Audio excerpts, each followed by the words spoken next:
জমিন আল্লাহ বানাইছেন কুন ফায়াকুন বইলা, কিন্তু আমারে আপনারে আল্লাহ পাক কুন ফায়াকুন বইলা বানায় নাই।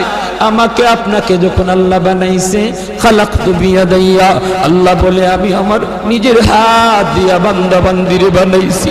কারণ এই চেহারার মধ্যে এত দামি কপাল, ওই কপাল দিয়া বান্দা আমার কুদরতি কদমে সাজদা দিবে। এই কপালটার এত দাম।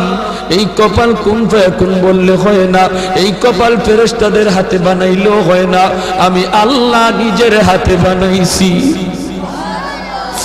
আল্লাহ পাক কই আমি আল্লাহও দেখি জমিনে কেমন অন্যায় হয়, অত্যাচার কেমন জুলুম হয়, জমিনে কেমন অন্যায় হয়, অত্যাচার হয়, কেমন জুলুম হয়, কেমন গুনাহ হয়, আমি আল্লাহ দেখতেছি, আমি আল্লাহ দেখতেছি। আমার